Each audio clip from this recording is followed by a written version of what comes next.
Hello everyone, welcome back. Now, just before I start this, I am changing my channel's focus. After my first video analysis on the Pokemon Journeys episode, I realized that I enjoy analyzing episodes rather than doing specific Pokemon content.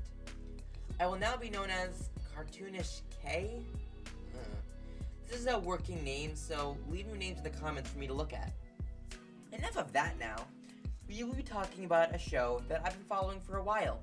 Amphibia. Oh, it's so good. It's so good. I can't even explain how good it is. I recommend it to anybody who is a fan of fantasy. It's the premiere of Season 3 of Amphibia, and I need to gush about it right now. So, without further ado, let's go over the episode. So, I'm going to do a quick recap from the Season 2 finale because a lot happened there, and I think we just need to remember what happened to fully understand what's happening now. So, let's go through this. So, all the gens were charged and Sasha, Ann, and Marcy ready to go home. But, as we all know, Sasha's betrayal plan already went through and the Toads were storming Utopia. They captured King Andreas and were throwing everything into chaos. But, thankfully, Ann and Marcy were able to save the Newts from the Toads and King Andreas was set free. But, this wasn't the end of the episode. In a shocking turn of events, King Andreas was evil! Whoa! Who could have predicted this? Evil King Andreas was actually really well done. And in fact, this whole episode was really amazing. I can't emphasize to you how amazing this episode is. You'll have to watch it for yourself to truly understand this. Then, Anne got her blue powers and went full on God mode on everybody. It was lightning everywhere and was zipping around.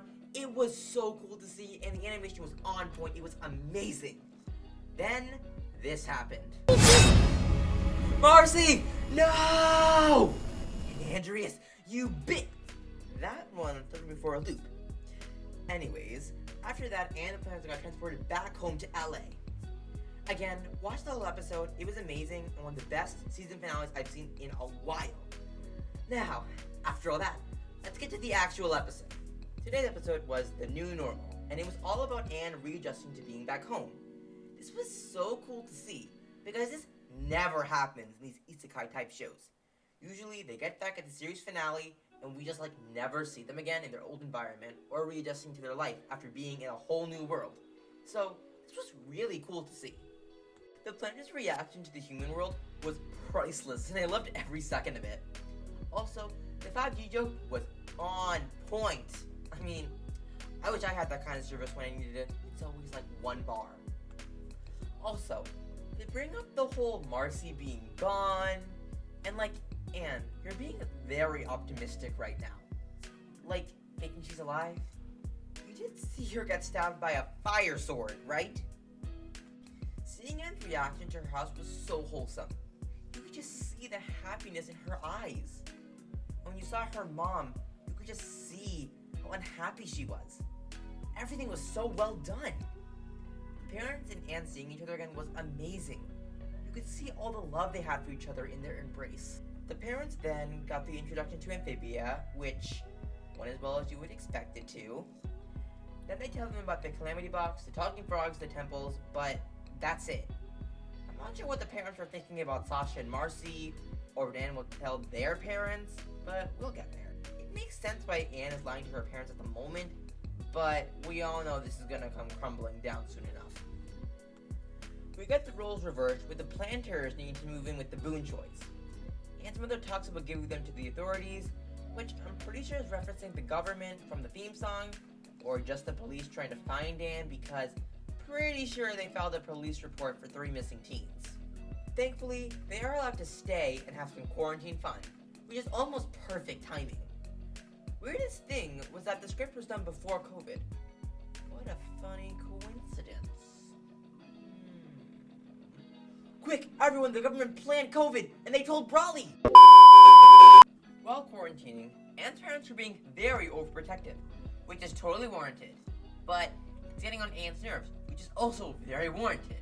So they asked to go to the market with the parents so that they can get out of the damn house. And I really relate to that feeling. Although both parents are hesitant, they do express how much Anne has matured after Hop Hop attempts to help her, but he failed. It is so true though. Remember when she tried to escape farm work in the first season? Oh my god, she's grown so much, and I love it. Anne's parents finally say yes, and the frogs get human disguises and head to the market. And this will be a cakewalk, because nothing will try to kill them here, unlike in Amphibia. Right? Right? Yep, that checks out. We cut to Amphibia and King Andreas, and we see how his army is already growing to take over the human world. He explains that Anne is somebody who could thwart his mission, and doesn't want to alert the human world. We see that this new robot can scan the signature of the blue gem and connect it to Anne. Then, we start to see King Andreas' more playful side, when explaining his love for Marcy's Cynthia Coven books, and asking for the new book. This actually clears a lot of things up for me, because his shift was always a little too off-putting in True Colors, so it's nice to see that his playful side is still there. I'm still wondering though, why can't he just invade the human world? I know Anne is there, but she's one person. I mean, unless the music box power is weakened because Anne has all the energy, but right now, I'm really not sure. Then we see Marcy in the incubator. That thing is a little scary. Poor Marcy, she's going to be taken over by the Knight soon. I'm so hyped for that though, and seeing what will happen in that arc. We see the robot get transported to the human world, and that it has a cloaking ability. We see another sign of Anne's responsible nature when she takes a picture of the grocery list in case her dad forgot it, which he did, and not allowing Polly to get a lottery ticket. The parents are really acknowledging the change, which is really cool to see because, as I stated before, that never really happens. While eating noodles, the robot starts to attack. We see that the robot's cloaking ability is easily glitched with magnets or anything touching it, which is kind of dumb. Like, if anything touches you, you're just gonna appear? What's the point of the cloaking ability then? Anyways, they run around the store, and somehow no one sees them or the robot. But just to be sure that doesn't happen, Anne starts playing rock music on the loudspeaker, which the mom and dad jam out to. This makes the robot fight a little bit more unnoticeable, but it's a giant robot. Who's not gonna see that? While fighting it, they head into the freezing meat closet, where the planters become frozen and are pretty useless. Anne's powers don't activate until the planters are in trouble. One punch destroyed half of the robot. It seems like Anne's powers only activate when people she cares about are in peril. One weird thing I noticed was that when the robot was scanning Anne, it was scanning two energy signatures, the blue aura around her fist and her hair. I know her hair grew vines when she first used it, but maybe the Calamity powers use her hair for other uses, except for aesthetic. Or maybe it's just because it looks cool? Who knows? The robot escaped after that, and just like last time, Anne was exhausted from using her powers. It must really drain her energy. After passing out, she woke up from some durian used early in the episode, before her parents came back. Her parents apologized for being so overprotective, and Anne says she understands her parents. This is really cool to see, because normally it's like, Mom, I told you so. But this is different. I love this parent-child relationship, and I hope this develops over the season. While walking out of the market, Anne says something peculiar. Thinking I shouldn't use those powers if I can help it. I don't know how else to describe it, but using them feels bad. It was the weirdest thing. It feels bad? I feel like there are more to these powers than what it seems. It may not be just as simple as a power boost. Now that I think about it, Anne's voice changes and it almost sounds like two people.